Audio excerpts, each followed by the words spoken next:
So there's a lot of evidence now showing that rapid weight gain is associated with later overweight and obesity.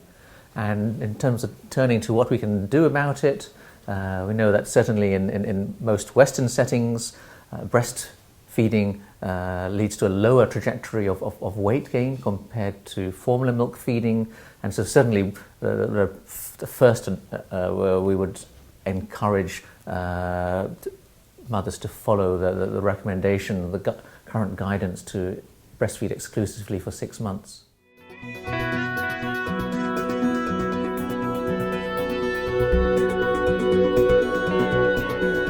So to try to reduce the rapid weight gain in infants who are formula fed, there is very good recent data now showing the role of excess protein intakes, whether that's in the formula or from other food sources, but also that excess volume of feeding may be important. So there's a very close relationship between energy intake and weight gain in infants, and much closer than at any other age, because of the rapid demands of the infant and the deposition of energy in terms of body weight and body tissues.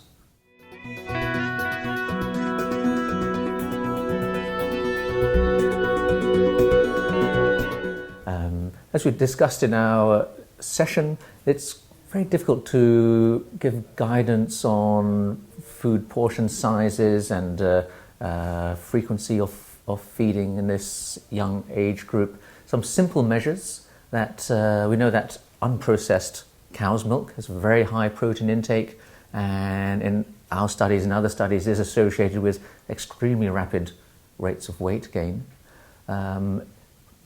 If our current trials are successful, then I think one of the implications for the second 6 months of age may be to question again the amount of milk that is required alongside the solid food intake, because many mothers, many infants don't cut down on the amount of milk that is given when solids are introduced and progress onto more frequent solid feeding.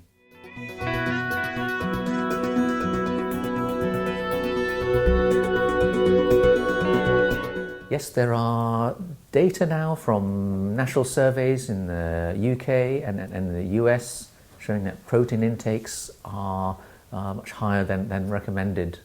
In terms of where this is coming from, it will be a combination of milk products and also meats. Personally, I think that there is a nutritional demand on the infant in the second 6 months of life and into the second year for iron. So it is thought important that the infant does go on to introduce meat into the diet. So it may be more amenable to avoid unprocessed cow's milk and to look at the quantities of milk that are given.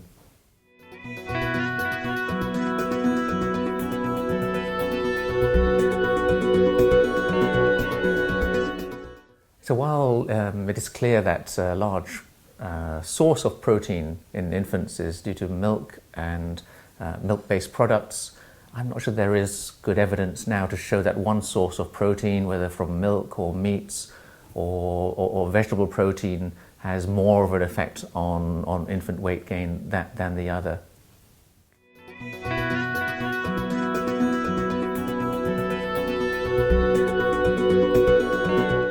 In the UK, our dietary survey has shown that free sugars, non-milk extrinsic sugars, contribute a very significant part of calorie intake, around 8 to 9% of energy intake. But we don't know whether we need to reduce this at the moment, because a lot of those sugars comes from the mashing of fruits, which freeze sugars, and that may be part of a healthy diet. So at the moment we don't make any recommendations to reduce the total amount of sugar.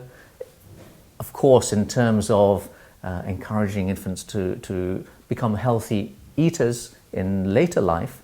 We encourage families not to add additional sugars to foods and to avoid sugar-sweetened beverages.